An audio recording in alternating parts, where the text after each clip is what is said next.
अभी तक आप इस बात को कभी कहीं बताया नहीं है, क्या वो कोटा था? नहीं, कोटा कुछ नहीं होता है। जैसे मेरे पिताजी का जुड़ाव राष्ट्रीय स्वयंसेवक संघ से हमेशा रहा है, किया जा रहा है, दुर्भाग्यपूर्ण है।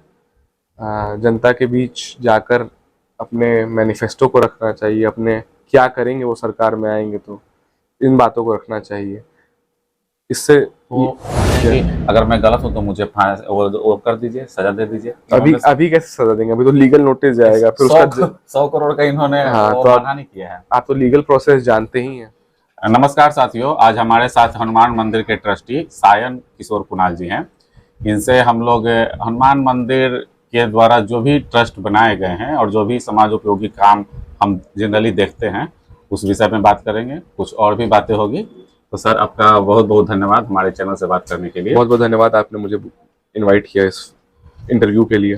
जी, हनुमान मंदिर तो विश्व प्रसिद्ध हो चुका है, भारत प्रसिद्ध नहीं। इनके इतना सारा काम है, कुणाल किशोर जी के जाने के बाद सबकी जिम्मेदारी आपके ऊपर आ गई है। कैसे इतना टेकल कर लेते हैं? कहीं ना कहीं वो मौजूद हैं हमारे जीवन में, अपना मार्गदर्शन देते रहते हैं। और उनका जो अधूरा सपना है, विराट रामायण मंदिर हो या बाल कैंसर अस्पताल हो या जो कैंसर अस्पताल में डी ब्लॉक बनना हो, बहुत बड़ा वो भी एक ब्लॉक है, 100 बेड उसमें भी लगने हैं। यह सब कार्य निरंतर उनके आशीर्वाद से आगे बढ़ रहा है। और हमारे ट्रस्ट में बहुत सारे अच्छे लोग हैं, वीएस दुबे साहब हैं, जस्टिस राजेंद्र प्रसाद जी हैं, जस्टिस एस.एन. झा जी हैं। सब लोग का मार्गदर्शन भी मुझे हर कदम पर मिल रहा है। सब लोग ट्रस्टी हैं? जी जी जी, जैसे आप ट्रस्टी हैं, हम भी जैसे ट्रस्टी हैं, बाकी लोग भी ट्रस्टी हैं, तो आराम से चीजें टेकल हो जाती है। उनका सब लोगों का सहयोग रहता है। अच्छा, विराट जो मंदिर बनने वाला है, जिसका बार बार जिक्र आप करते हैं, और हमारी जयपुर में बात हुई थी कुणाल सर से, तो उन्होंने बताया था, क्या है विशेष उसमें जो इतना? ये विश्व का सबसे बड़ा मंदिर है और इस मंदिर को बनने में लगभग 2-3 वर्ष और लगेंगे। लेकिन खुशी की बात यह है कि जो विश्व का सबसे बड़ा सिंगल रॉक स्ट्रक्चर में जो शिवलिंग है वो यहाँ स्थापित इसी वर्ष हो जाएगा। तो वो जब चालू हो जाएगा, और यह सीतामढ़ी और अयोध्या के बीच रास्ते में पड़ेगा, जो नया पथ नितिन गडकरी ने जी, तो वहां पर दर्शनार्थी आएंगे। जो लोग अयोध्या जाएंगे, जब सीतामढ़ी में सीता माँ का मंदिर बन जाएगा तो लोग वहां भी आना चाहेंगे टूरिस्टिक पॉइंट ऑफ व्यू से, कि राम जी का भी दर्शन, रामलला का भी दर्शन हो जाए और माँ सीता का भी दर्शन हो जाए। उसी बीच में जो ये विश्व का सबसे बड़ा शिवलिंग पड़ेगा, जिसकी स्थापना इसी वर्ष हो जाएगी, तो ये भी एक टूरिस्ट पॉइंट ऑफ व्यू से बहुत बड़ा केंद्र बन सकता है। तो बिहार को कुछ रोजगार वगैरह इस तरह से चीजें डेवलप होगी? मंदिर बनता है तो रोजगार मिलता ही है। जैसे आप अयोध्या में देखिए, मंदिर बना, एयरपोर्ट चालू हो गया, जितने दुकानदार थे सब लोग मालामाल हो गए, जितने होटल वाले थे छोटे छोटे होटल खुल गए, जिन होटलों का कीमत 1,000 रुपये प्रति मतलब पर नाइट था, वो सब 6-6 हजार रुपये में रूम बेच रहे हैं। तो जहाँ इकोनॉमी, मंदिर से तो इकोनॉमी डेवलप, 6,000 में बिकना तो अच्छी बात नहीं है ना। मतलब हम बोल रहे हैं वहाँ के लोगों का इकोनॉमी डेवलप करता है धीरे धीरे। जो वहाँ के आ रहे हैं, हाँ, रुपए आते हैं तो फिर वो खर्च वहीं होते हैं। अब जो स्टैंडर्ड ऑफ लिविंग बढ़ता है, धीरे धीरे लोग, यहाँ भी हम लोग देखते हैं कि हनुमान मंदिर के कारण यहाँ रोजी रोजगार तो बढ़े ही हैं, और मंदिर होते ही हैं जनरली, लोगों को आर्थिक उपार्जन होता है। वैष्णो देवी का एग्जांपल हम ले ले तो वहाँ भी ये चीजें, वहाँ खास करके वैष्णो देवी मंदिर तो हिंदुओं के लिए प्रसिद्ध है, लेकिन ज्यादातर जो रोजगार में काम करने वाले लोग हैं 80% से ज्यादा मुसलमान हैं। तो मंदिरों के भी अपने समाज, लेकिन जैसे मान लीजिए हॉस्पिटल महावीर कैंसर अस्पताल है, तो बहुत सारे हमारे मुसलमान लोग आते हैं वहाँ इलाज कराने के लिए, और ये भेदभाव देकर इलाज नहीं होता। वो मैं नहीं कर रहा हूँ, मैं कह रहा हूँ कि मंदिर या अजमेर शरीफ भी मान लेते हैं, तो वहाँ अजमेर शरीफ तो मुसलमानों का तीर्थ स्थल है जी, लेकिन वहाँ भी हिंदू लोग, हाँ, हजारों लाखों लोग लाभान्वित हैं। बिल्कुल। तो धार्मिक पक्ष का अपना एक आर्थिक पक्ष होता है जी। तो इससे हम एक तरह से समझे कि जो आपका हनुमान मंदिर ट्रस्ट के द्वारा जो मंदिर बनाया जाएगा, उसमें कोई गवर्नमेंट का मदद, सरकारी मदद अभी तक तो ऐसा मिला नहीं है, लेकिन तो आप चाहते हैं मिले? बिल्कुल। जैसे कि आपको पता होगा कि अब सरकारी मंदिर बनाने का जो प्रावधान है वो चालू हो गया है। जैसे सीतामढ़ी का जो मंदिर बन रहा है वो पर्यटन विभाग इसको बना रहा है।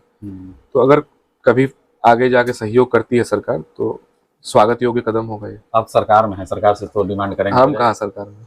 नहीं, आपकी पार्टी सरकार में है, हम किसी पार्टी से नहीं। आप खुद ही सरकार के द्वारा अनुमोदित सदस्य हैं। हाँ, रिक्वेस्ट करेंगे, और जब अगली सरकार बनेगी तो रिक्वेस्ट करेंगे। अच्छा, एक चीज और कड़ा सवाल, सरकार से याद आया, आप धार्मिक न्यास बोर्ड के सदस्य बने, आपके जो रिश्तेदार हैं उन्होंने कहा कि ये हमारे कोटे से नहीं गए हैं, ये आरएसएस कोटा है। अभी तक आप इस बात को कभी कहीं बताया नहीं है, क्या वो कोटा था? नहीं, कोटा कुछ नहीं होता है। जैसे मेरे पिताजी का जुड़ाव राष्ट्रीय स्वयंसेवक संघ से हमेशा रहा है जी, आदरणीय मोहन भागवत जी मेरे तिलक में आए थे, उसके पहले सुदर्शन जी हमारे यहाँ आए हैं, तो मतलब लगाव रहा है उन लोगों से। हाँ, लेकिन रिकमेंडेशन होगा नहीं, रिकमेंडेशन नहीं था, लगाव रहा है, उसी में बोल दिए कि अच्छा वो अशोक चौधरी जी का फ्लो है, अपना फ्लो में बोल दिए। हाँ, इसे इनकार नहीं कर सकते हैं। जनरली जो सच बात है उसको स्वीकार करना चाहिए। धार्मिक न्यास बोर्ड का सदस्य कुणाल किशोर जी को बनना, नहीं, पापा मेरे अध्यक्ष रहे। नहीं, मैं आपके लिए कह रहा हूँ, आप भी चाहे तो अध्यक्ष बन सकते हैं, लेकिन उन्होंने सदस्य से शुरुआत किया, शायद सीखने के प्रोसेस में, ये बहुत अच्छी बात है। राजनीतिक बात हो रही थी, थोड़ी सी और बातें। अभी अशोक चौधरी बनाम पीके प्रकरण चल रहा है, तो इसमें आप एक न्याय के पक्ष क्या रखना चाहते हैं? सब टीआरपी के लिए किया जा रहा है। हमारा चैनल टीआरपी आपके लिए नहीं, वो वाला टीआरपी। अच्छा, ठीक। एक्चुअली क्या है कि चुनाव के समय कैसे सनसनी बनाई जा सके, तो इस कारणवश ये किया जा रहा है। दुर्भाग्यपूर्ण है। जनता के बीच जाकर अपने मैनिफेस्टो को रखना चाहिए, अपने क्या करेंगे वो सरकार में आएंगे, तो इन बातों को रखना चाहिए। इससे वो पीके भ्रष्टाचार को ही बता रहे हैं, यह भी एक राजनीतिक दलों का प्रमुख काम है। भ्रष्टाचार कहाँ कैसे साबित होगा भ्रष्टाचार? वो कह रहे हैं, कैसे कह रहे हैं कि अगर मैं गलत हूं तो मुझे वो कर दीजिए, सजा दे दीजिए। अभी कैसे सजा देंगे? अभी तो लीगल नोटिस जाएगा, फिर उसका 100 करोड़ का इन्होंने मानहानि किया है। आप तो लीगल प्रोसेस जानते ही हैं, समय लगता है, 1-2 साल लगेगा। तो पीके को सजा मिलेगा, मिलना चाहिए। 100 करोड़ का नोटिस। मैं अशोक चौधरी जी का इंटरव्यू देखा था। हाँ। वे कह रहे हैं कि कुछ भी लोग करते हैं तो मैंने भी कर दिया 100 करोड़, अशोक चौधरी 100 करोड़ से कम है क्या? नहीं, मतलब अगर प्रतिष्ठा की बात आए, प्रतिष्ठा इंसान की पूंजी होती है, आप तो जानते ही हैं। लेकिन उस पर अगर वार किया जाएगा तो हर व्यक्ति को अधिकार है कानूनी तौर पर लड़ाई लड़ने का। उन्होंने भी इसीलिए लीगल नोटिस भेजा। आप आरोप को नकार रहे हैं? मतलब क्योंकि मेरा एक स्कूल चलाने के लिए एक ट्रस्ट है, जिसका नाम है मानवीय वैभव विकास न्यास।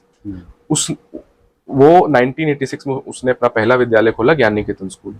2012 में ज्ञान निकेतन गर्ल्स स्कूल खुलता है, जो कि बहुत बड़े कैंपस में है। 2013 में विठल कॉलेज ऑफ एजुकेशन खुलता है और 18 में ग्रेटर नोएडा में एक स्कूल खुलता है। इस दौरान कभी श्री अशोक चौधरी जी से मेरा कोई संबंध नहीं था, लेकिन तब भी स्कूल ने एक्सपैंड किया। उनका कहना है कि शादी के बाद मैंने कुछ जमीनें खरीदी जिनका वैल्यू लगभग 40 करोड़ के आसपास बताते हैं।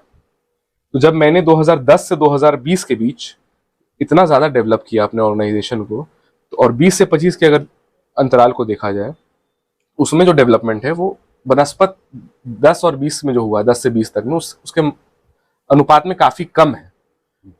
तो इसमें ट्रस्ट अपने लीगल सोर्स से जमीन नहीं, ट्रस्ट पे तो कोई आरोप ही नहीं भारत जमीन किसी भी ट्रस्ट के ऊपर कोई आरोप नहीं लगा है। ट्रस्ट तो ट्रस्ट ही है, ट्रस्ट का काम है, वो 0 प्रॉफिट पे काम करता है, उसमें कोई आरोप नहीं। आरोप है कि अशोक 6 डीड जो दिखाया गया वो ट्रस्ट के जमीन का डीड था, ये तो आपको बता रहे हैं। वो तो आप भी सर्च करिएगा, आजकल तो लैंड रिकॉर्ड्स में आ जाता है। वो तो 6 जमीन ट्रस्ट का जमीन है, और जो 3 अलग चीज दिखाया गया, जो 3 अलग जमीन के बारे में, जो मेरी मदर इन लॉ के बारे में, वो तीनों जमीन जो है वो डिक्लेयर्ड है। मुख्यमंत्री जी सचिवालय में अपने हर वर्ष मंत्रियों का मंगवाते हैं, वो मतलब ब्यौरा, संपत्ति का ब्यौरा, हर वर्ष वो डिक्लेयर्ड है, और उस पर लोन भी है। तो ये कहाँ से, मतलब सब चीजें पब्लिक डोमेन में ऑलरेडी है, सरकार के ऑडिट में है। बिल्कुल, कोई ऐसी चीज नहीं हुई है जिसको धांधली कहा जाए, ये आप कहना चाहते हैं? हाँ, यही कहना चाहते हैं। और इसी कारण से प्रशांत किशोर को नोटिस भी दिया गया है 100 करोड़ का, वो मानहानि के लिए तैयार हैं। तो क्या प्रशांत किशोर को इसी कारण से 100 करोड़ का नोटिस दिया गया है कि आप आइए कोर्ट में और जो चीजें अब क्लियर होगी। हाँ। तो अब ये चीजें हम लोग पब्लिक डोमेन में पब्लिक के सहारे छोड़ देते हैं, राजनीति वगैरह चलती ही रहेगी। साजन कुणाल सर के साथ फिर से नए विषय के साथ मिलेंगे। आप हमारे साथ बने रहिए। बहुत बहुत धन्यवाद।